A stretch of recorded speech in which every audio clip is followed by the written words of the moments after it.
ஆனால் அதிமுக தான் ரொம்ப கடுமையாக எதிரொலியாற்றி இருக்கு. நான் கேட்குறேன், ஊழல்வாதி எங்களை ஊழல்வாதின்னு சொல்கிறீங்க, எங்கள் அரசில் எடப்பாடியார் அமைச்சரவையில் கல்வி அமைச்சராக இருந்த செங்கோட்டையனை பக்கத்தில் வச்சுட்டு இப்படி பேசலாமான்னு நேற்று கேட்குறாங்க. நல்ல வார்த்தை தான்.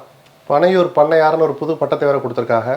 41 பேர் உயிர் பறி போனதில் உங்களுக்கு பங்கு இல்லையா, உங்களுக்கும் பங்கு இருக்குதானேன்றீங்க. நான் இதெல்லாம் உங்களுக்கு இன்றைக்கி தான் தெரிஞ்சா? இதுதான் சார் அரசியல். இதுதான் நான் அந்த 41 பேர் உயிரை வச்சு விளையாடாதீங்கன்னு நான் முதல் நாள்லேருந்து சொல்கிறேன். உங்களுக்கு அரசியல் பண்ணுறதுக்கு 1000 கிடக்கு. அந்த அப்பாவி உயிரை வச்சு அரசியல் பண்ணாதீங்கன்னு இதை முதல் நாளே சொல்லியிருக்கணும்ல. விஜய் தான் பொறுப்புன்னு தண்ணாதிமுக சொல்லலை, உங்களுக்கும் பொறுப்பு இருக்குன்னு சொன்னது தான் தார்மீக பொறுப்பு. சரிதானா? அக்கௌண்டபிலிட்டி. இதை அன்னைக்கு எடப்பாடி சொல்கிறல என்ன சார், கூட்டணிக்கே விஜய் வரட்டும் சார். தினகரன் விஜய் என்ன சொன்னார், இந்த அரசு விஜயை கைது பண்ணக்கூடாதுன்னாரு. அப்போ விஜய் அதை சொல்கிறதுக்கு அவர் தயங்கலை. நான் சொல்ல புரியுதா சார்? காவல்துறை நல்லா தான் செயல்பட்டுச்சு கரூர் விஷயத்தில், அதை சொல்கிறதுக்கு தினகரன் தயங்கலை. இந்த ரெண்டையும் விட்டு எங்கே வந்து செட்டில் ஆயிருக்கார்? இப்போ இந்த ரெண்டுலையும் சேராமல் இங்கே வந்து சேர்ந்துருக்கிறார். நான் என்ன சொல்கிறேன், அரசியல் முடிவு நீங்கள் என்ன வேணாலும் எடுங்க, சொல்ல வேண்டிய நேரத்தில் மனசில் பட்டதை பேசுகிறதுக்கு எதுக்கு சார் நீங்கள் எல்லாத்தையும் கொண்டாந்து இழுக்கிறீங்க?